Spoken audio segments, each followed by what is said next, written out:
And all right, so thank you. Teresa, you'll do roll call? Yes, absolutely. Joycelyn? Here. Lori? Here. Michael? Here. Ron? That's everyone's here except for Ron. Okay.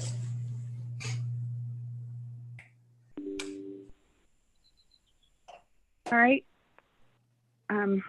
We're going to go over the agenda. Steve, are you going to go over the agenda, or I need to take a motion to approve? Yeah, just a motion to approve the agenda unless anybody has anything additional to add to the agenda today. I mean, it's just basically, as you see before, it's talking about the preliminary budget and just other review. So, Lori, this is Joycelyn. I'll move to approve the agenda. Thank you, Joycelyn. Do I have a second? This is Michael. A second. Okay. All right, then the agenda has been approved, and technically, Lori, you still need to call for a vote, even though I'm sorry. already Okay. spoken. We don't have very many people to vote other than those two, but okay. Yeah, I know. It's a yeah. formality. It's an easy vote. All right, may I have a vote, please? The yeses? Yes. All those? Yes. Okay, all those in favor? Okay, perfect. Thank you. Sorry about that. That's okay. All right, so let's move on to the minutes. All right.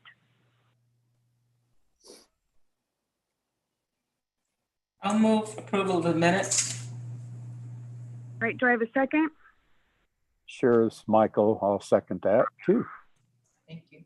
All right, and so all those in favor? Aye or yes? Aye. Okay, anyone opposed? And anyone abstaining? Okay, so they are approved.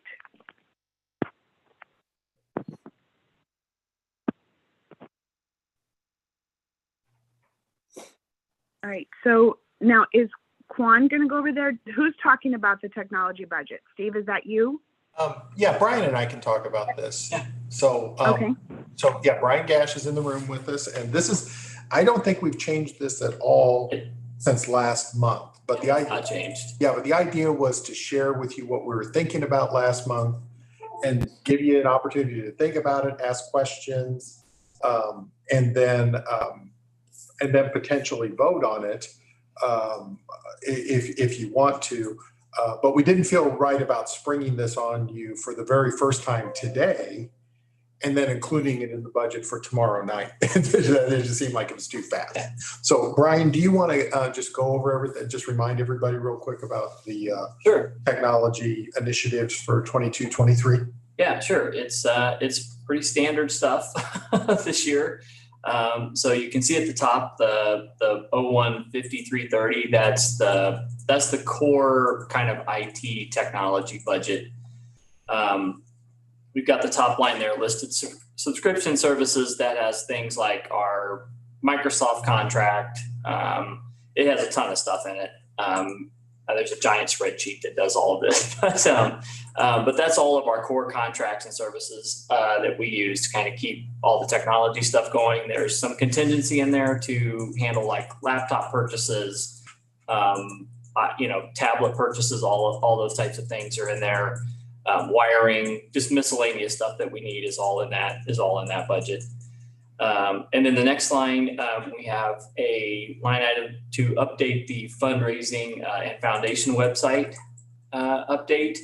So that is that's for Diana's group that ties in with Blackbaud and our Razor's Edge fundraising stuff. We want to update that website next year to kind of get that up to modern standards. So we've got a budget for that for next year. Any questions on that part? Yeah, this is Michael. Go ahead, Lori. No, you go ahead, Michael. Well, I was just kind of curious, Brian, on the subscription services. Mm-hmm. Is there any way to see a breakdown of what all that is? Yeah, I mean, we can set that right, Steve. So I'm just kind of curious. about that. Yeah, that's what I was going to ask too. I mean, we're talking about almost 1.8 million, and I'd like to see kind of what those are as well. Okay, yeah. Well, one thing to note is that those subscription services, that includes many of our includes all of our databases. That's the bottom, That's the that's bottom. the electronic resources. So Okay. this is all like, that is all like Microsoft, our CRC contract for our ILS, all of our support for our self-checks, all of that kind of stuff is all in that. So that's not magazine subscriptions, that's No, subscriptions to run Yeah. our systems. Yeah. That's all the stuff that we use to handle our phone system. All of that stuff is all in that technology budget. So, yep. Yeah, we can get you a breakout of that. So, Yeah, I'm just curious. I've never, seen that broken out, and I just would like to see it, I guess. yeah, sure. I think we can send that this afternoon, can't we? Oh yeah, I can, that's easy to pull out. Thank you. Yeah, great. I'll pull out just all the stuff that we're subscribing to for all of that. So you can see the next section is like voice, data, internet, 015570. Obviously, all of our communication stuff is all for internet services. The hotspots are included in that section under the public internet services. That's all broken out of the core technology budget. It's a separate budget for voice, data, internet. All of our branch connections, that we run a hub and spoke setup. So all of the branch connections come back here to the headquarters. And then we have one giant internet connection that leaves here and goes out to the internet. So that's all under the branch connections to HQ. And then we have we have quite a few broadband connections that go into branches for various services that we do. Some of it's like Google Fiber for our Wi-Fi in a few places.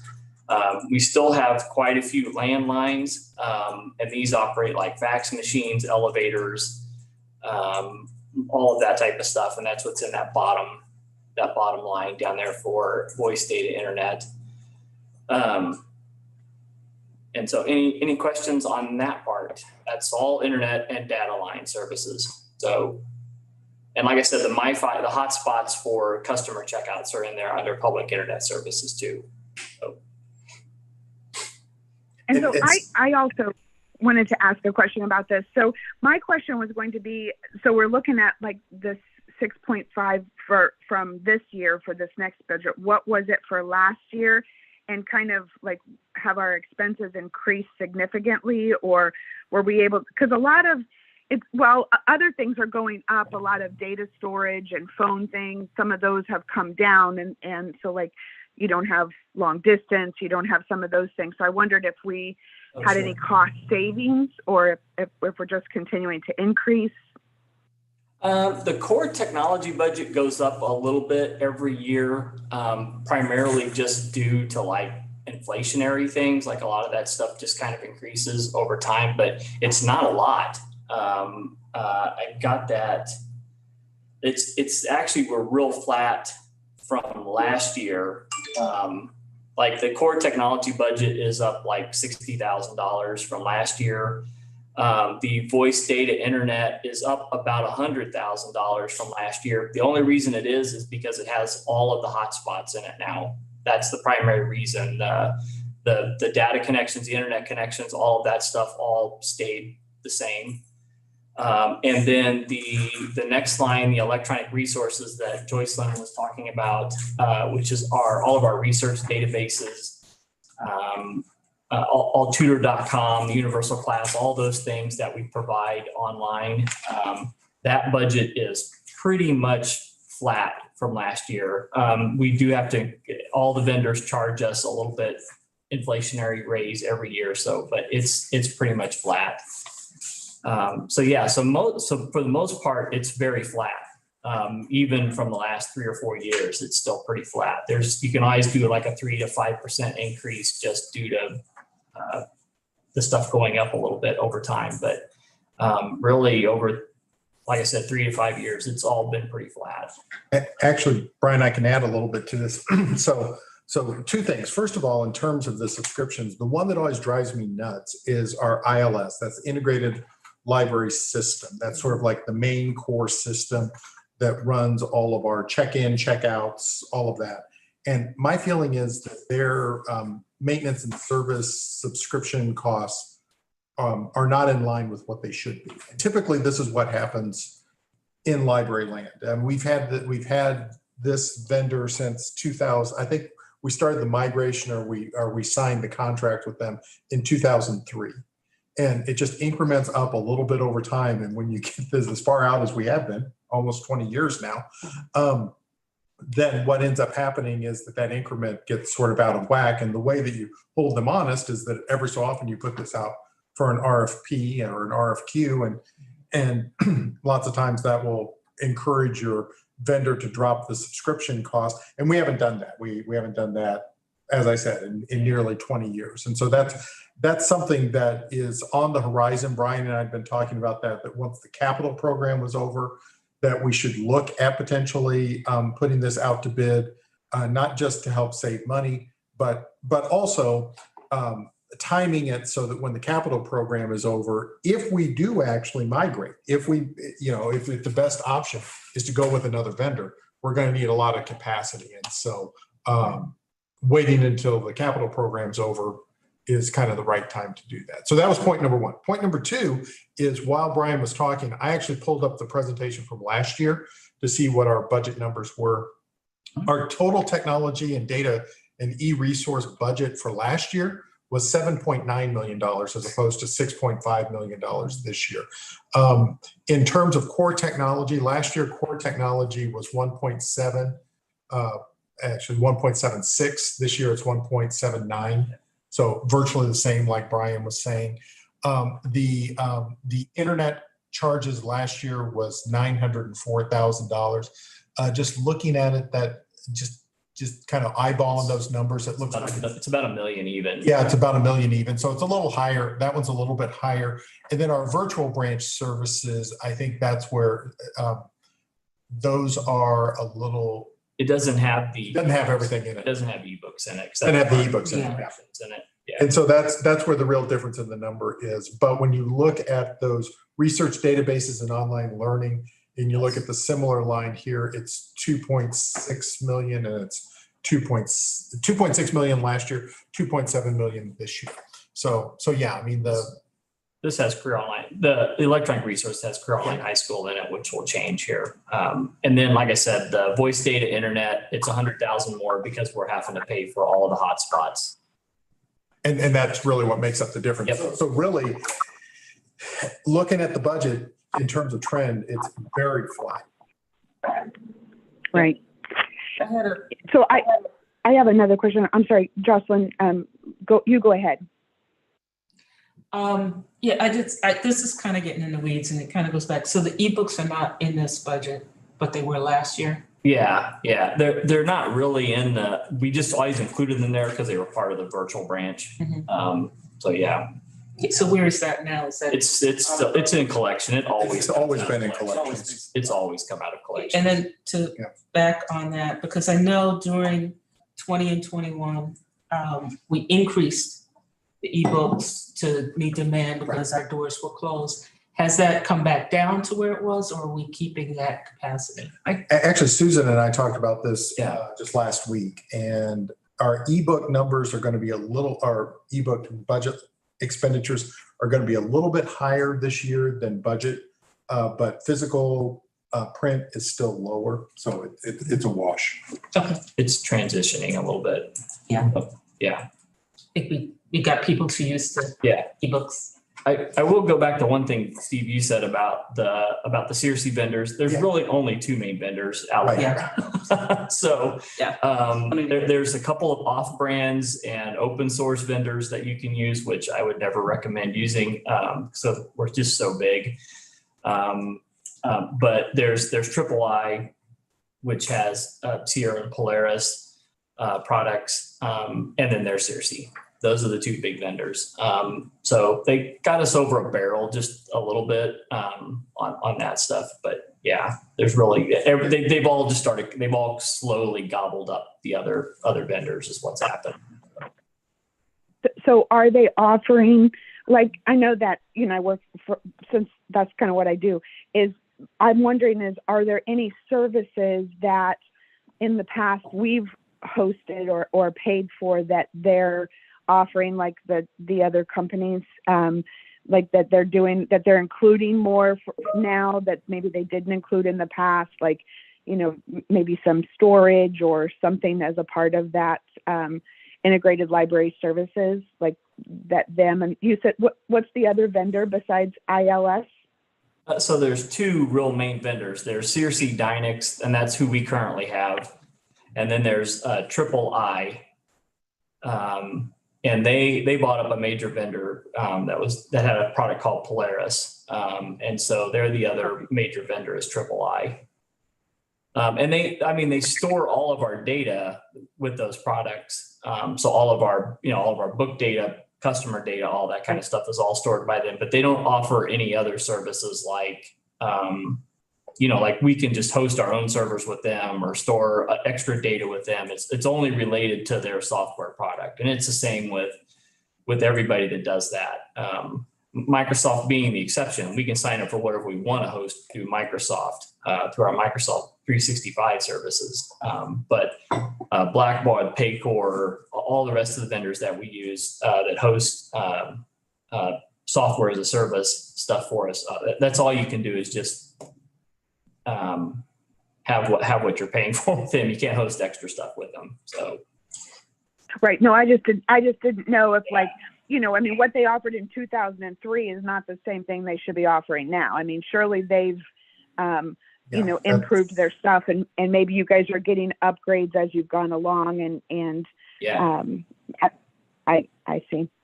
And with Polaris, So the other absolutely. They do a lot of updates. It was about it's more than that, about 8 or 9 years ago is when they started hosting everything for us. So they take care of all the server maintenance, all the software updates to that. We do have a higher level of access than most people have to our server because we have so much custom programming going against that. So our annual cost for that's a little bit higher. But yeah. No, but to your point, Lori, back when we migrated initially to CRC Dynex, we had mini computers in our data room, and we actually hosted everything locally. When we first migrated to the Blackbaud Financial Edge financial software, everything was everything is still hosted with that one, but we're looking to potentially migrate that someday in the future. But yeah, our big data room was actually full of stuff that we physically hosted, and a lot of that has moved, which is offsetting hardware costs that we're saving money in hardware, but paying more for subscriptions. But generally speaking, that model that I was talking about, where they just add a little bit every year, and then eventually over time, they just get really expensive. It's just the way it works because you're just working with really just two companies, and the only way to get them to sort of knock that down is to do an RFQ at some point. But I would argue that we are probably getting we're getting more for our CRC Dynex subscription today than we were in 2003. We do get great support from them and great help from them. So yeah, we get a lot for it. So. Right. Yeah. And so how much of that so is that under the subscription services budget? And then how much of that budget is that? Like, is it half or three-quarters? So the CRC Dynex part is about $270,000. Microsoft's close to $200,000. All of the support for our RFID hardware and software, self-checks, all of that stuff is like another 100 and it's 150 or 60,000, 170,000, I think. I mean, there's like 5 things that make up like half of that budget. Right. And then there's a ton of just smaller stuff in there. So. Sure. Sure. Well, that helps, and I think that just like Michael had asked, just for us to see that and to look for ways. I mean, you know, I really respect your idea because, you know, if you have AT&T and you go to Google Fiber and you're like, hey, well, this is what I'm paying with AT&T. Well, we'll beat that for 2 years, you know, but then every 2 years you've got to like revisit those things, and so I know that that's part of the ongoing maintenance, and that takes up time to revisit those things. But you know, if they're, you know, doing well for us and they're keeping up with their own technology, sometimes the benefit of not changing is also a savings. So the Searcy stuff, from a staffing perspective, was kind of a heavy lift for us, because that was by far our largest virtual server that we had to manage and maintain all the time. It was custom software, and so it was a fairly heavy lift for us. So getting that off of our shoulders was a big deal. And then they just take care of everything. So that was pretty huge for us. The staff savings and that stuff was big. Also, just the storage needs for it was pretty big. We haven't had to like increase the amount of storage that we've needed because of that. Because we were able to offload that. Plus, we have a testing and training server with them also. So we can train with one that's set up for training. And then we have one that we can test updates and do things with. We have kind of an advanced agreement with Searcy because we're so big. So I had a quick comment. Yeah. And I wanted to piggyback on what you were saying, and that's what's not reflected in this budget is the, you know, that we can't readily see. It's reflected, but we can't readily see are the savings. We have costs, but there's savings on the other side. Our self-check machines have allowed our staff to be more available for our customers than ever before. Our not having to handle all the software maintenance and all that is a cost savings on us. We probably have to hire a few more staff positions to manage that. So there's some cost savings in there that we can't readily see that these electronic services provide for us. The second thing is it's really difficult for MCPL, and you guys know this, I'm talking to mainly Michael and Lori. It's really hard for us, MCPL, to compare ourselves with other libraries because we are one of the largest consumers and, you know, users of these databases. Other libraries have much lower percentages of things dedicated to this and collections than we do. They have much more higher overhead costs than, you know, as far as percentages than we do. So we're the number one consumer, and I think we're still the number one consumer and distributor of interlibrary loan stuff. Yeah, well, top 10. We're Top 10. We're a top 10 borrower and lender in Top 10 borrower and lender. And we are definitely in the top 5. I haven't looked at it recently because the data just got updated, but top 5 in terms of licensing online content. So these numbers represent heavy use and heavy volume. So while the numbers look big, if you break it down per user compared to other libraries, I think we'd be comparable, if not under, but it's hard to do so. And there was a third point I was going to make. Oh, and if you ever went to a conference like PLA or ALA, they take note when they see MCPL on your nameplate because we're well respected and we're known as one of the larger ones in the library industry. So that's all. The other thing I can tell you real quick on the voice data internet lines is we do get, like, for public internet services and the branch connections, we do get E-rate funding back for those, which accounts for about 55%. And that's accounted in another line item in the budget. So we do get about 55% of those costs back. And then this year, at the end of the year, we do have to put all that back out for a contract renewal. And I've already been told it should be cheaper for the next contract go around. So I do look for those line items to be less when I show them to everybody this time next year. So, which is good. So moving on. So the last thing was just the capital fund technology for self-checks and the PC print reservation, and the KCI kiosk that's out there in the capital fund also. So that brings us to the total. No, go ahead, Laura. I have a question about the I have been wondering this since our last meeting, and I want to ask it while it's fresh. I have 4 or 5 other questions, but I want to start with the kiosk. So since that was in the bid for the city, like that was in their bid that they did, is there any funding available for that, or is that going to have to come out of our funding?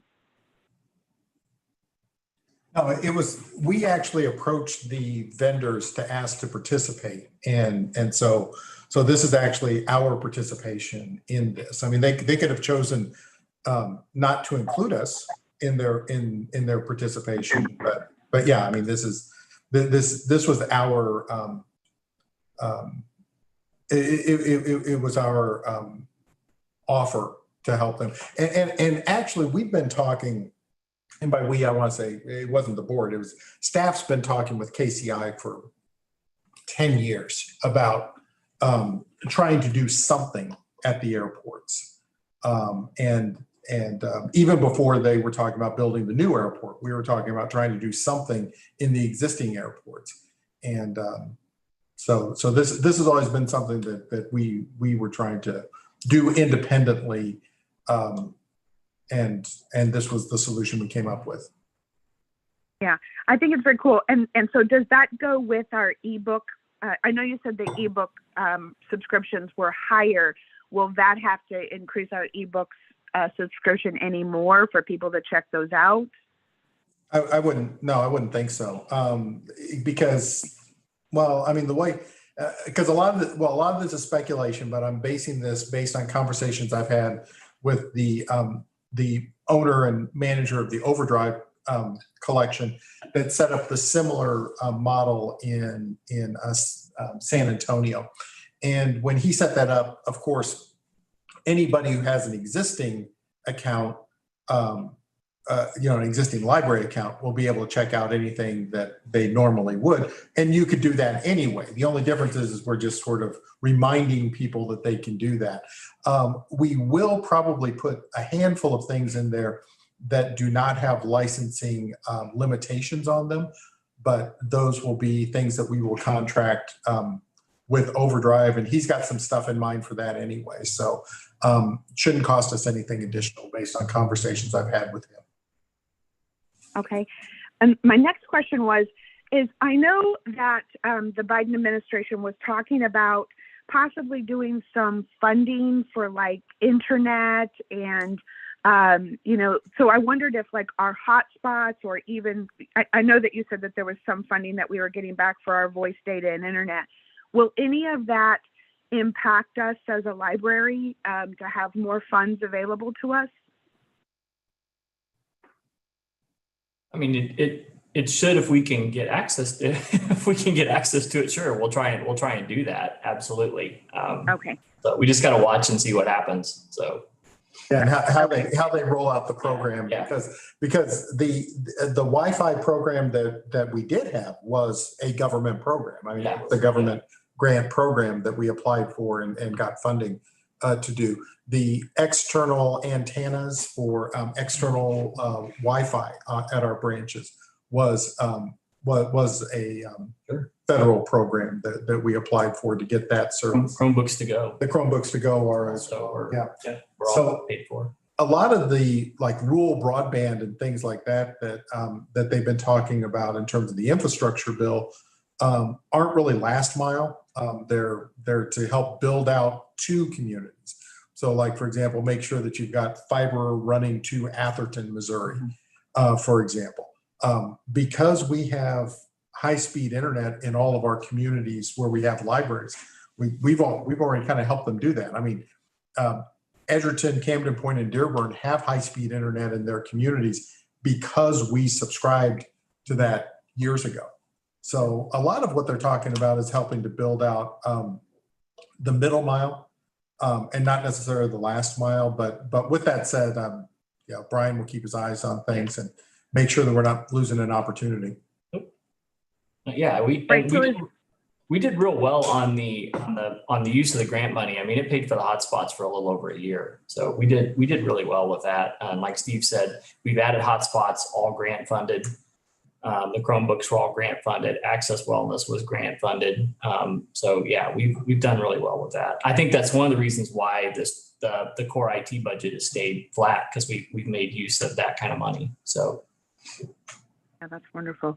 So does that something that is that our team, or is that Diana's team that kind of works with us and partners with us on those type of, that's grants and funds? Is that their team that works with, or is that our team that works with those? Well, we work with Diana and her group a lot on these. Yeah, absolutely. Okay. And then if they hear of anything, then they clue us in on that also. But yeah, we work with them a lot. Okay, great. My next question goes back to the ILS. Is that a yearly contract, or are we doing, I know you said we've had it for almost 20 years. Is it a 5-year contract, a 10-year contract? What are we signing with them? It's historically a multi-year contract. I think we're coming to the end of a 5-year contract here in the next a year or 2 years. So yeah. Now I do need to jump in and point something out. I mean, by Missouri law, government entities can only enter into annual contracts, but there's a provision that's known as the subject to appropriation provision, which basically means that that you can contract for multiple years, so long as there is a way for you to exit before the contract expires. Right. And so we take advantage of that in lots of opportunities, so that we can get those multi-year discounts. But there's always a provision within the contract that allows the contract to be ended subject to annual appropriation, which makes it legal within the state of Missouri. So just had to these out of the way. That's the only multi-year that we actually do that I can think of right off the top of my head. Everything else is year to year. So, and it's really just to get a price break, believe it or not. So. Right. Yeah. I just, working for a software as a service company, I understand the benefits to us as the end user with that contract coming up, that we have the right to be wined and dined by both sides to say, hey, what can you offer us the most? So I just wanted to hear, kind of what that is, because it is a great opportunity for us to, see the latest and greatest. So I appreciate that. Yep. Well, I've learned so much. Thank you very much for explaining that. And Steve, I do understand now. Thanks for explaining some of that about the, the broadband in some of those rural areas, because I thought we had some, but you really helped me shed some light on that. So thank you for that also. Yeah, we actually, several years ago, Lori, we committed to get fiber, last mile fiber to every one of our branches. Now, we may not be running at full fiber optic capacity because we don't need to, but we've got that built out. And because we've got it built out, because we built out our last mile, they had to build out the middle mile. And in fact, this is one of my very favorite stories. I mean, this is back when Brian and I both had a lot more and a lot darker hair. Is we were talking with, I think it was United Telecom or Sprint back then, and telling them that that we needed to run we need to upgrade our lines into places like Camden Point, Dearborn, and Edgerton. And I think we were moving from a 56K to a 256 or something like that. And they said, oh, no, that can't be right. And we're going, no, that's what we need, because, we need to run our ILS. We're going to start putting internet computers in there, so people need to browse the internet with Netscape. And we need to be doing all of that. So we need to go up to 256. And they said, that's impossible, because if you have 256, you'll be taking half of the full capacity of the entire town, because I guess they only had like a 512 line running into the entire town, which also had a school and of course all of the POTS lines and all of that. And it was at that point that we kind of realized what an engine the public library can be to helping to bring high-speed internet and capacity into communities. And after that, they had to run a T1 in there to satisfy us, and then And then they've just had to continue to keep up ever since then. So, Trenched many miles of wire for us. yes. So, And so, Steve, do we have any POTS lines that, because I know they're going away. I'm not sure if it's this year or next year. Yeah, there's just a handful, like Brian was saying early on, that, and it's mostly due to old regulations that we've got. So, for example, you're required to put a POTS line, and Michael, I know Joycelyn knows this from many years on the committee, but POTS stands for Plain Old Telephone Service, POTS, and you have to have a POTS line as an emergency line in an elevator, for example. And so we've got POTS lines going into our various elevators, but we don't have many other than that, do we, Brian? yeah, we still have them for like all the security panels. Oh, security panels, right. Panels have to have like a backup line, but we're going to start retroing those to like a cellular service. And so, because it's cheaper, believe it or not. But yeah, every branch has one for security system. We have them for the elevators and some fax machines that the public use out there. So, but we're transitioning a lot off of that. So yeah, frankly, sooner we can get away from them, the better. But I know that the elevators have certainly been a bane of the existence, that we've really wanted to get away from elevators, but you just can't because of various. It has to be a dedicated line too. You can't even share it with. You can't share it. Yeah. It has very specific rules about how you use them. So. Oh yeah. Yeah, I was just at a convention and I was learning about the the elevator lines and what a pain it's been for not just libraries, but for every company that has it, because they have those. And then, hey, we're getting rid of plain old telephone lines. What are we going to do? So it's like, I just wondered if, I'm thankful that you guys are already working on that. Yeah. I had a quick question on that line. Now we have high-speed internet to fiber to most of our branches. All of our branches. Including Blue Ridge? Yes. Oh, yeah. So that's no longer, what was it, satellite before? It was that. Yeah. We've had fiber. We've in the AT&T footprint, which is about 22 of our locations. We've had fiber for 10 or 12 years. Long time. And how, this is a little off topic, but how does that branch out into the community? Are they now able to get those services where they weren't before? Yeah, I mean, so this is the old economic development argument behind high-speed internet, and one of the reasons why other why larger governments want to bring internet, because when a customer wants to bring in that last mile and wants that certain speed, then the company has to build the middle mile and has to build it out from the central office. What happens in a smaller community, like say a community like Buckner, for example, or Camden Point or Weston or someplace like that, when we say we want to have fiber optic capabilities or fiber optic lines at our branches, then they have to build that giant pipe going into the community, of which a small part goes to us at the last mile. But that other capacity is there. In some cases, it's dark; it's not turned on yet, but it has to be built, because once they cable, they won't just tunnel for just our line. They'll build enough capacity to meet other future demands, which then does allow other people in the community to potentially buy where they couldn't in the past. And so there was an old, Lori, you may just know about this just from your history, but some of these old central offices, sort of the first ring suburb central offices, like Raytown, for example. It was one of the first ones, and so it had the oldest technology.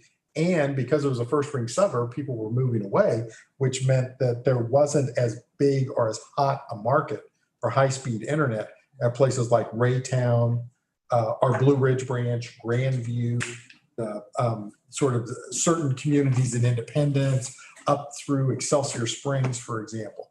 And what they, you just couldn't get high-speed internet there. I mean, there wasn't a market driver. And we were saying we wanted it, but we weren't enough to get them to replace all that infrastructure. Well, Google Fiber was the one who actually did it. When Google Fiber came to town and said, we're going to do this all over, then suddenly AT&T said, oh, I guess maybe we should upgrade our stuff to stay market competitive. At which point then we, because Lori, we used to have satellite internet at a couple of our places. but you're going to be shocked when I tell you which places it was. It was Blue Ridge, it was Grandview. I think we had it at South Independence for a little while at one point, and it's because it was this old central office equipment and there was no competition to upgrade the infrastructure. But as soon as Google Fiber came to town, then AT&T upgraded the infrastructure, and then we were able to help buy out, upgrade where we needed to go, which upgraded the middle mile and then has helped the other communities. So. We did have fiber at those locations before Google Fiber. We did, but what was there was some issue, but what was it? Why were we having that satellite? Because we were running the separate Wi-Fi line. That's what it was for. That's what it was, separate Wi-Fi. It was for Wi-Fi. Yeah, we've had fiber at our core brand in our AT&T footprint for quite a while. The Windstream locations that are in Sprint United, like Camden Point, Dearborn, Edgerton, you just kind of go around the edge. We just 5 years ago got fiber in those. So yeah, That's good. Thank you. And so how do we have all of our offices then connected? Like we're all on the same database, like we can pull everything up. How are we connected to each other? Through fiber? It's all fiber.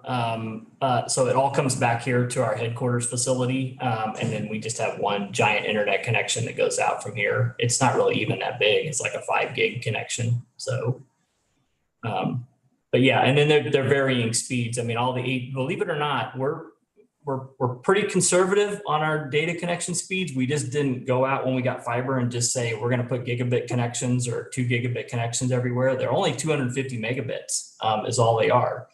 But we monitor those all the time and make sure that we have enough bandwidth. And we've never really needed to increase it, even with the Wi-Fi on it. It's worked very, very well. So we were pretty conservative on that to make sure we weren't just spending money that we didn't need to. So yeah, it's worked very well. So the AT&T stuff especially has worked wonderfully. So we've had very good luck. So I know with some of the technology things that they're doing, a lot of companies are using like SD-WAN instead of the fiber lines, and that's usually a little bit cheaper. Mm-hmm. So I don't know, have you looked into like looking into some of that SD-WAN stuff or? At the Sprint United locations using Windstream, we are doing SD-WAN. Okay. So, yep. That's the only way they'll let you do it is SD-WAN. They won't let you do it any other way. The AT&T side is basically just a giant private network just for us. And it's really cheap, unbelievably. The Windstream, the Sprint United side, just because they're out in rural areas, are considerably more expensive. And when we put the fiber in and we signed that new contract for that in those nine locations, you do have to pay what they call the last mile construction cost, and they spread that out over the term of the contract. So we are paying extra for that. And that's one of the reasons why that branch connections to HQ is kind of high, because it has all of that in it. But when we re-sign our contracts for next time, none of that construction cost stuff will be in there. That's going to be a huge savings right there. And then also they've told me that it should be less, but we'll go out to bid for that, and whoever comes in that has the best bid for us, we'll probably go with. So. Yeah, thank you. Mm-hmm. But you're right. There is a lot of SD-WAN stuff out there. That's what Comcast offers. That's what AT&T has an SD-WAN. But because we're right in the middle of AT&T's footprint in Kansas City, we just have private connections. So they go straight from the building to here. So my next question is, can we approve this budget without having the breakdown and seeing that? Or do we need to delay that till after we see that breakdown this evening? It's up to you as to what you want to do. You could vote to recommend this without seeing the detail, or you could vote to recommend it, pending the detail, and choose not to. I mean, if you look at it and you're still not satisfied, you could choose Lori as the chair to not recommend it tomorrow night. So you sort of vote to recommend pending everybody looking at it and feeling comfortable. We've done that before in committees before, where people have just generally said, yeah, we're 95% comfortable, and if we can get another piece of data to look at, it'll be fine. That's been done before, or choose not to. You could choose not to recommend. Right. Really well, up to you. Right. I mean, approving a budget that I haven't seen a breakdown of is, it's a little scary. So I would like to, I understand this is a preliminary budget, and then I would like to make it contingent on actually seeing the breakdown of the budget. Because it's a preliminary budget, it's not set in stone. Is that correct? Yeah, I mean, what's going to happen tomorrow night is that there's going to be, I mean, we have a budget draft, or staff has a budget draft that's based on these numbers. And the entire board will get a copy of that budget and have an entire month to ask questions about it, to ask us to make modifications and changes, to negotiate modifications and changes with fellow board members, all of that. So yeah, I mean, even if this is a recommendation from the committee, this is not carved in stone. It will not become carved in stone, if you will. We would have a month. June. We would have a month afterwards. Okay, thank you. Because we would have a month afterwards to review the technical details to make any modifications. So if that's the case, then I'm okay with voting on this preliminary budget, and then saying we'd like a breakdown. And then if it passes tomorrow night, that still gives us a month from tomorrow night to review any of the details. And if there's something that, Jocelyn or Ron or Michael is, or myself find something on, that we could always tweak before the actual budget goes in. Yes, Lori, I would say though, I would prefer not 30 days because we have to pass a budget by June 30th. Otherwise, it kind of monkey wrenches our entire system. So if we wait till the last meeting and then having to go back and change the budget and meet again, it's really, I would say, if we could take a look at it as soon as possible to feel comfortable with recommending it, that would be the best course of action. Right. So then, like, if we get it emailed out tonight, then we would have less than. So do we need to schedule another meeting then, like for like either a week from now or something after we've gotten the breakdown, and vote to send this preliminary budget? And then can we do an email with any questions, or do we want to meet again next week, like on Monday, same time, to like, if there's any questions, we could do it via Zoom. Michael, what are your thoughts? This is Steve. Let me make a suggestion in terms of procedure.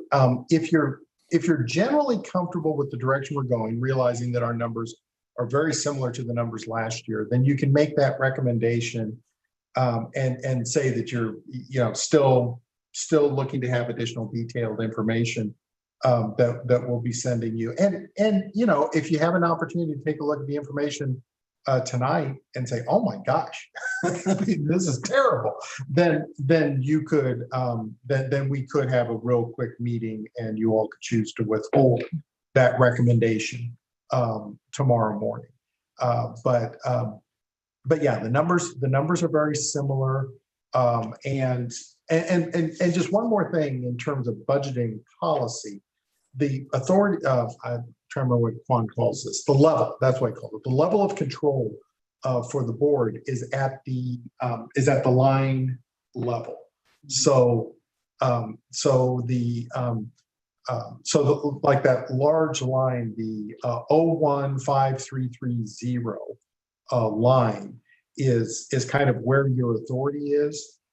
Going below that is sort of where the staff authority is. But that, I mean, it's okay. We want to share that information with you and make sure that you're feeling informed and educated. But yeah, your authority is sort of on that top level, and we're sort of more on the micro level. But no, we'll share it with you. We open book. We really we really don't care if you want to see it. But we can manage. We typically have managed at that more micro level. But we'll send out that, and then I want to make sure that I understand the request. So in terms of the request is really the detail on the subscription and maintenance services. Or are you interested in seeing all of the account level detail below all of the maintenance lines, or is it just that subscription service line? Well, I personally, I mean, we're spending $6.5 million of, taxpayers' budgets as a committee. And I understand that, I'm not saying, you can't spend it on this book. I'm not saying that. I'm saying sure. I want to at least see, I mean, it's our responsibility to budget the $6.5 million and just saying subscriptions. I want to be able to say, oh yeah, these are the subscriptions that we're in. I'm not saying I want to, I just think that it's a good steward of $6.5 million of taxpayers' money to ask to see what it's the breakdown of. That's all I'm asking. Yes, that is true.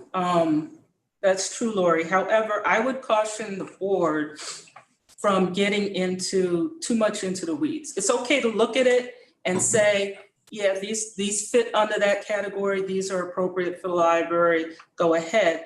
But to say, no, do this versus that I don't think is our prerogative. And I'm not saying that you're saying that, but getting into the weeds, that can be perceived as that. And that's not in our wheelhouse.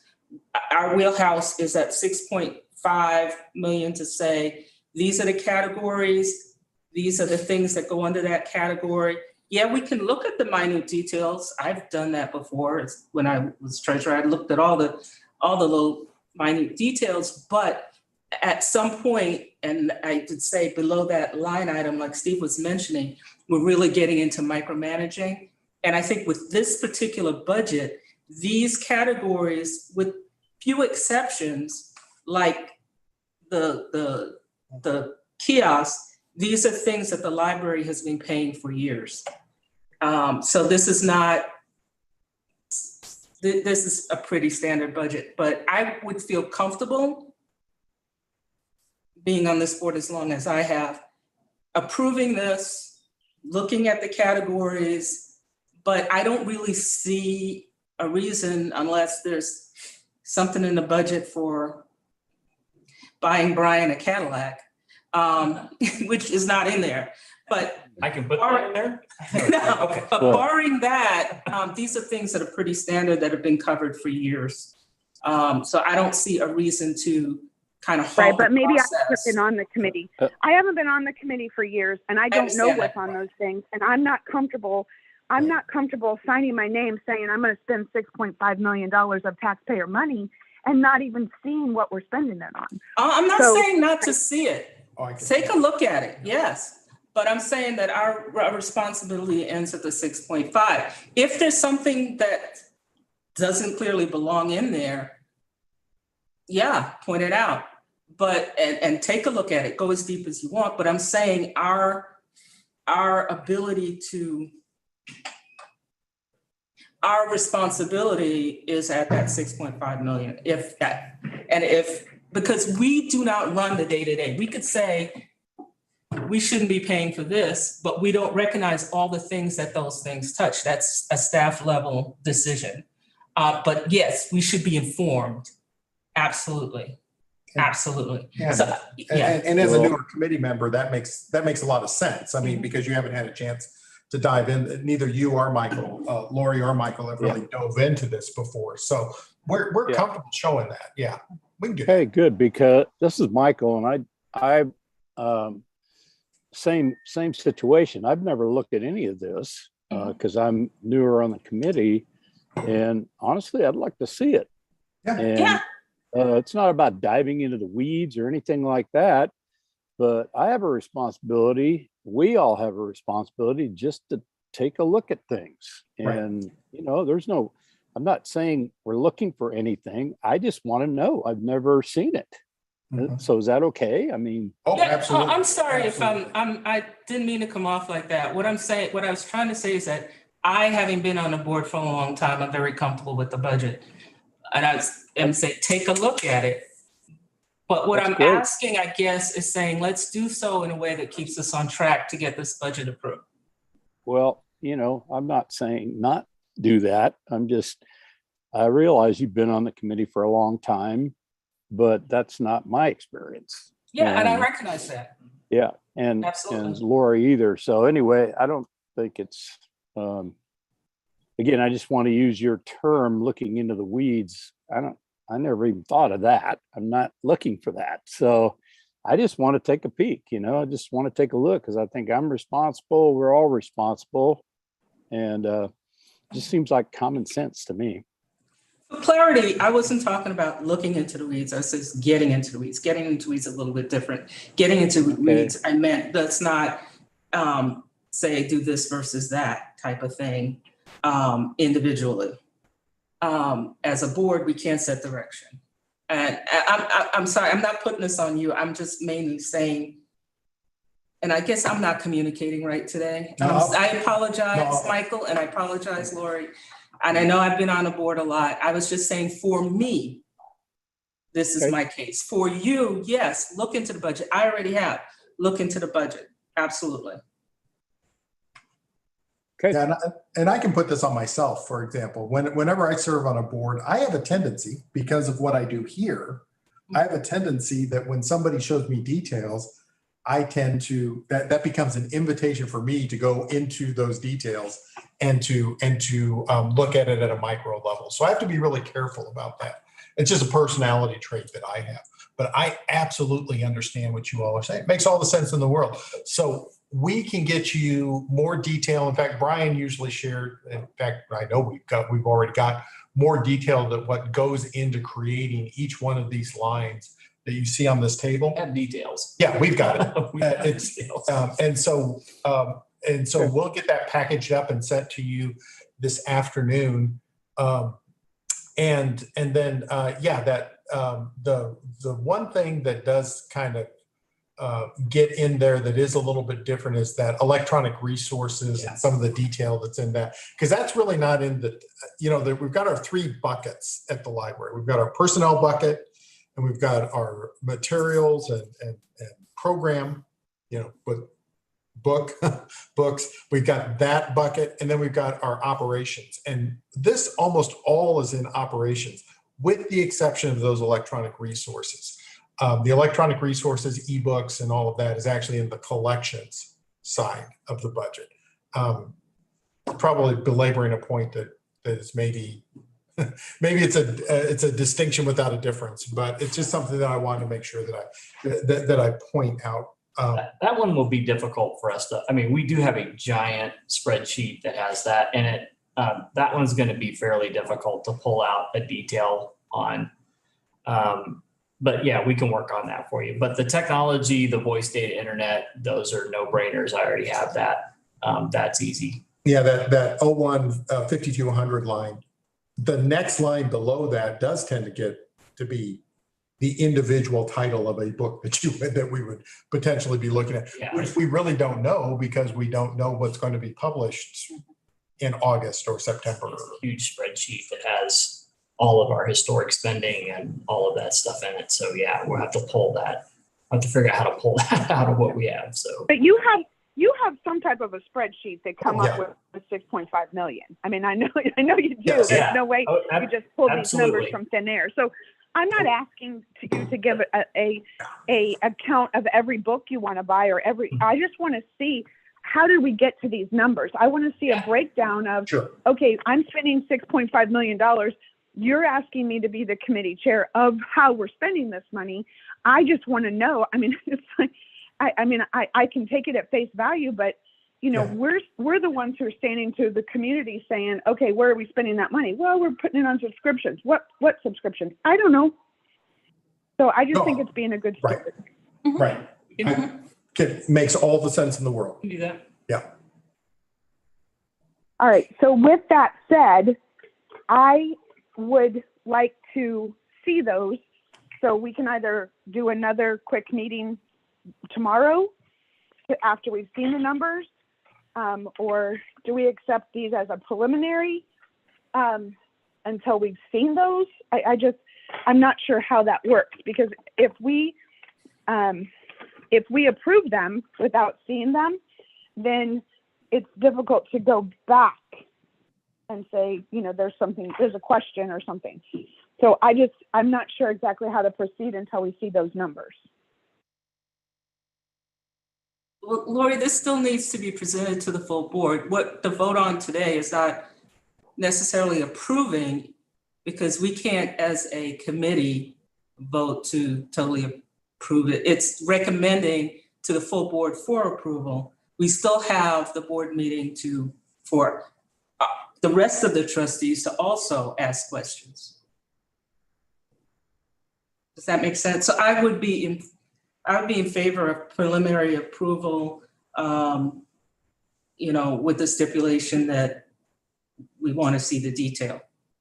And then even tomorrow night, those questions can be brought before the full board if we had any questions or concerns. But you'd be able to say to the full board, you've seen the detail, because you'd be able to get it later today and be able to look it over for tomorrow if you feel that's enough time. That's just my suggestion. Whatever you're comfortable with.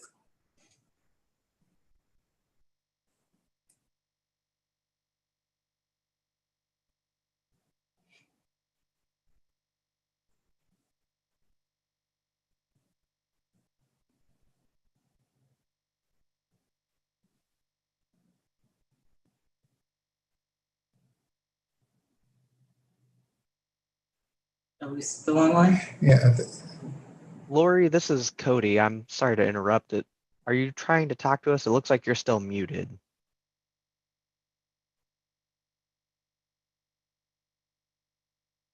I'm sorry. Yes, all I right. was muted, double mute. I was double muted. Sorry about that. So I was saying that I would be okay with, proving these at the preliminary with the contingency that we'll see them before the meeting tomorrow night before I present them to the board. And then, as you said, having seen these, you know, we've voted to, you know, submit this preliminary. I'm okay with that, but I just want it noted that I want to make sure that I see it before I present it to the board tomorrow night. So can I recommend some language? So possibly something like a motion from the committee as a recommendation to preliminarily accept the 22-23 technology budget proposal pending individual review by committee members.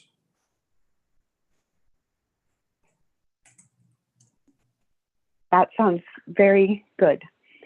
So I would like to make a motion to approve the preliminary budget based on approval by the committee. And then pending approval or pending review of each individual member. So the idea is that what we're saying is that Brian and I will send all the details out to you all. If you look at the details, and if any member says, I don't get this, I don't understand this, then that gets pulled back, and there's not a recommendation tomorrow night. There'd be a recommendation maybe some other time. Can either of you restate that motion? Yeah, please. I can try to restate if you want. Yes, absolutely, please. If you, or Lori, either. So, Yeah. so what we're looking for is a motion from the committee to recommend to the full board to preliminarily accept the 22-23 technology budget pending individual review of the budget details. That's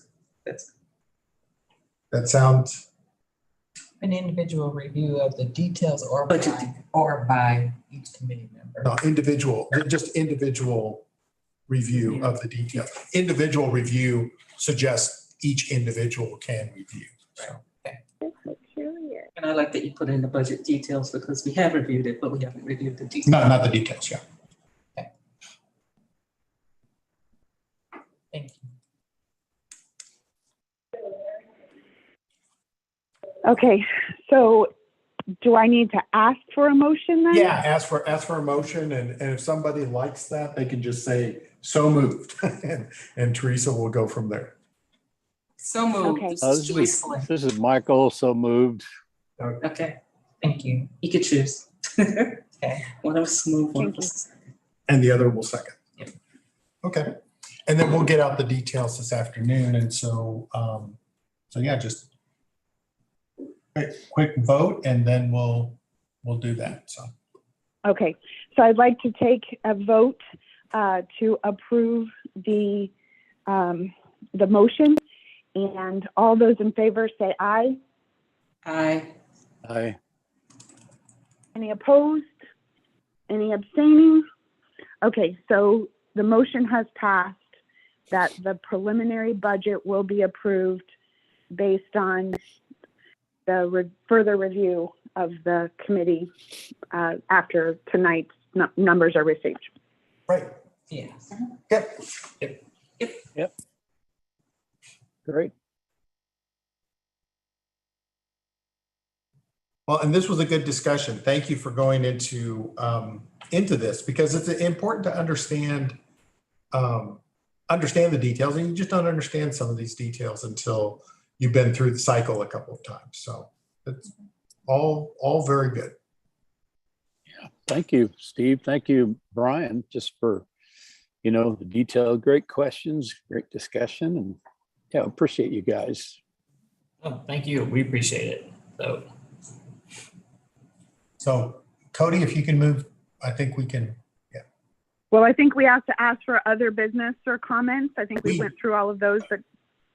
Right, and we did actually, Cody, did you put those printouts in here, or is it just in board docs? Just in board docs. It's just in board docs. So Brian, do you want to talk about this real quick? We actually pulled just a little bit of data from our reacting to some questions from the last meeting. So Yeah, there's a couple of PDFs and board docs. I think it's under other business. It has you kind of asked about checkouts for the hotspots and the Chromebooks.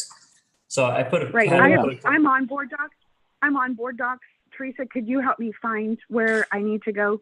Absolutely. It's under 6.1. Click on the content tab, public content. So I'm on the main page, the featured page, and okay. then I Okay, I'm need to sorry. go.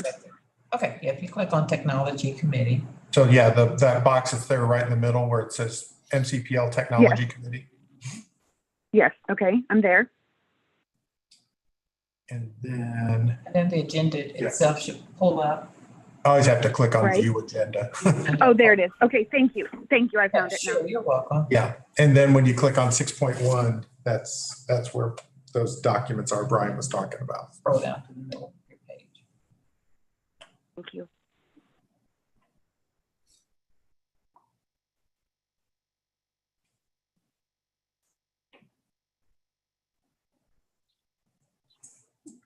So I'm on 6.1, Okay. but I don't see them, but it's, I Okay, don't, let's see, 6.1, let's see. It's down on other business.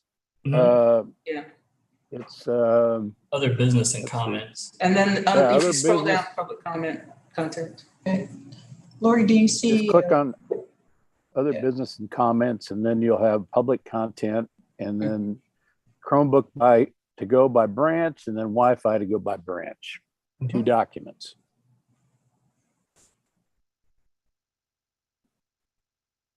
Way to go, Michael. You become a pro from all that building committee stuff. Yeah, it's yeah, I finally got it all figured out, I think. I shouldn't say that, but I remember when we first went to these iPads. Oh my goodness. It was I love fun. my iPad. I'll just have to say. I mean, I love this thing. That's good to hear. It's like having the world in your hand all the time. Yeah. Lori, are you on Yeah. mute, perhaps? No, I'm not on mute. Okay. I still Yeah, can't. just take your I time. still can't. Yeah, I just still take your can't time. find it. What So does your getting screen look cleaned up. like right now?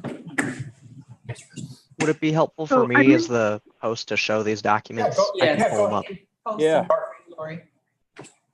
Yes, if you could, I would really appreciate it, That's Cody. fine. Absolutely. Just a few moments.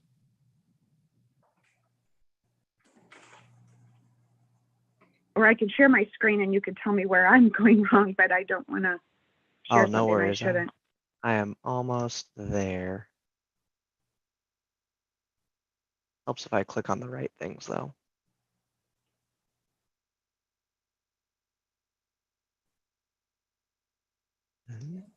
You're doing great, Lori. It's a lot to learn. Yes. I remember when we first went to iPads, it was a learning curve. Lori, can you see that And screen bird dogs. right now? For sure.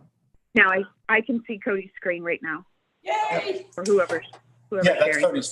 Cody's screen. So what we're seeing there, that is the Chromebook by branch detail that Brian was able to put together. And so you can see, and I believe that this is comprehensive, but we'll find out here in just a second.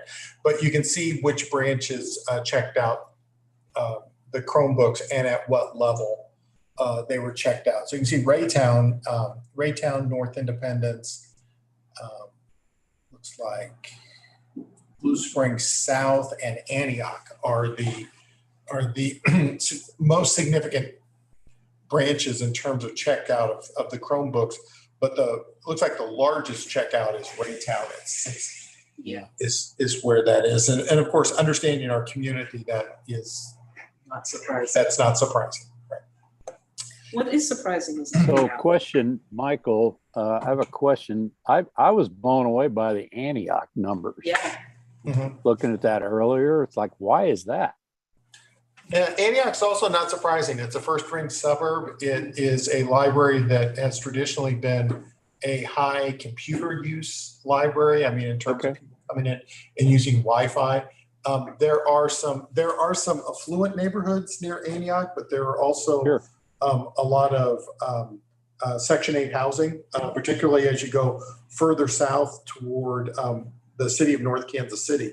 And so you tend to see a broad array of community, and certainly when you see more, at need communities, that's when you start to see more of this type of utilization. Okay. Brian, was this total for the program, or what was this? Yeah, this is total for the Chromebooks just started in December of 2021. So they haven't been out there for long yet. The Wi-Fi to go graph, they started in February of 2021. So they're a little over a year. Yeah, so let's go ahead and pull up that one. And Brian, do you want to hit any highlights on this one? It looks kind of similar. As far as the usage goes, there's a couple of exceptions, but yeah, it looks pretty similar as far as usage goes. There's been a little over, at the end of April, there was almost 5,100 checkouts. So the Chromebooks only had like 650 or something like that, but we just started it, so. Yeah, to me, the surprising part about the Wi-Fi is that even though you do have a lot of the same sort of demographically challenged communities, for example, Antioch is also, we were talking about Antioch just a second ago, and Antioch's actually our #1 branch here. North Independence is up there. That one that one also kind of makes sense. Raytown has slid a little bit further back when they were so much higher on the other one. But then you do see some of our more affluent communities, like Woodneath, for example, and Eastleigh Summit up a little bit higher. But Eastleigh Summit is actually at the same level roughly as Excelsior Springs, which is a little bit more challenged community. So I think there's lots of different reasons, I think. I mean, and we could certainly look at some of the statistics in terms of utilization. In some cases, this is where it was checked out, not necessarily where the person lives. I mean, that's another thing to keep in mind, is that, say, for example, you do live, in North Kansas City, but you work at the Target that's there by Woodneath, then maybe you would pick it up at Woodneath, even though you live in Claycoma or Pleasant Hill.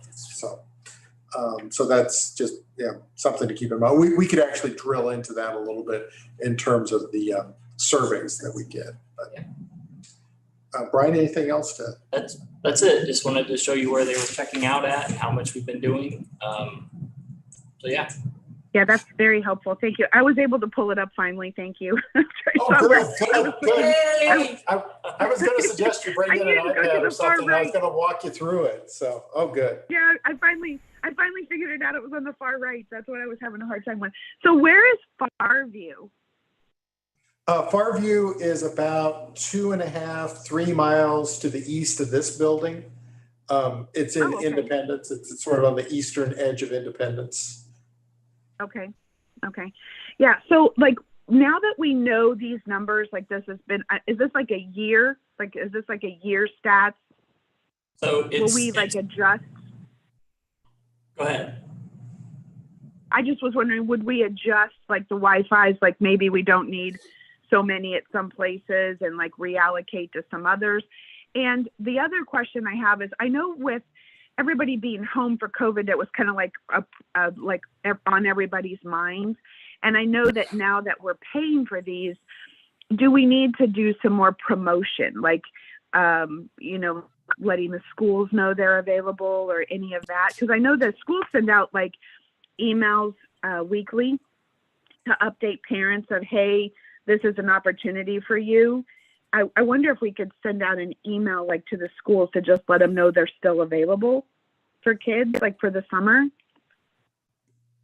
Yeah, I was thinking about that. We probably do need to do that again, especially with the hotspots, because they've been out for over a year. So we probably do need to circle back to that. So I appreciate that suggestion. Same on the Chromebooks. We kind of bundle that all under technology to go. So we could probably just do one blast when we do it. And then on the shuffling the devices around, we have, so all of our devices float to wherever they were. So they don't go back to their home branch is what I'm trying to say. So if I check it out at South Independence and I return it to North Independence, it just stays at North Independence for the next person. And then if somebody at another location needs it, then we just route it through our delivery system, and it gets to the other location. So they're moving around all the time. They don't actually have a home location where they stay at. Okay. Yeah. I just I think it's a great thing for families, especially with summer coming and so many kids kind of unplug that don't have internet at home. Mm-hmm. And I just think it's a tool that, while we have the schools that are sending those out, we've got a week and a half. If we could get that email at their fingers. I mean, some of the kids will be in summer school, so they'll still have their summer computers to use at home. But I know that a lot of the kids really struggle with Wi-Fi in the North Kansas City School District. And I just want to make sure that, we put that as a thing that, hey, this is, Wi-Fi to go. What is it? Because a lot of the families don't understand some of the technology. So I think if there was a way that we could say, hey, this is a hotspot that you can use with a Chromebook to get on the internet to allow your kids to read or to do games or whatever.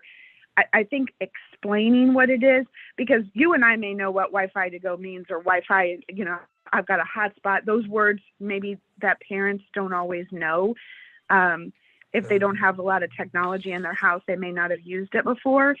So I'm for making it, parent friendly for all parents. And Jocelyn, you could give your thoughts on that too. But I know that a lot of parents don't know what those opportunities are. Yeah, I agree.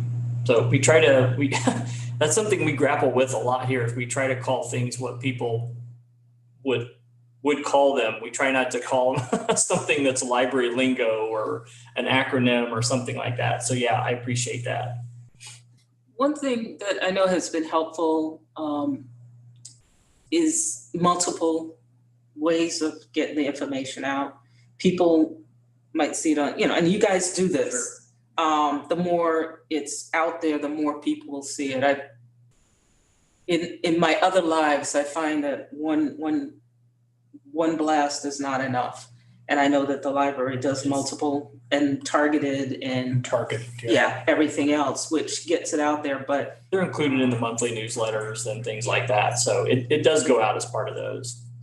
Part of the issue is getting to people who aren't technology dependent. That's the issue everywhere. Is people that don't use technology don't have a way to get. So they have to see it when they come into a building or have a staff member tell them about it. Or just word of mouth. Maybe blast on Twitter.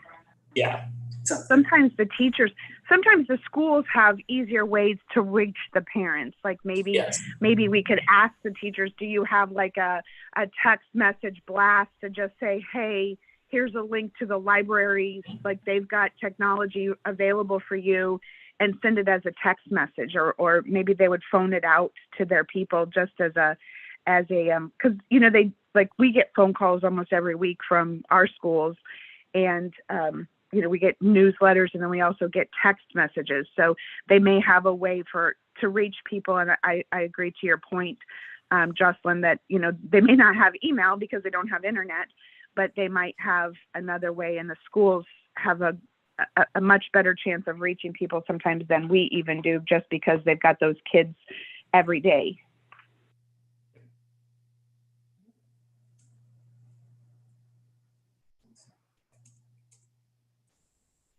I know Lee Summit Schools has you guys right there on their library page. So,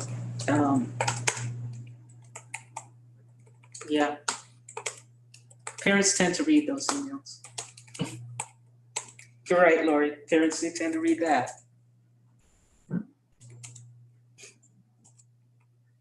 I'm just sending an email message to Katie, our youth services manager, asking her if we are bundling our messaging about technology to go with what we're also sending out to all the school districts about the summer library program.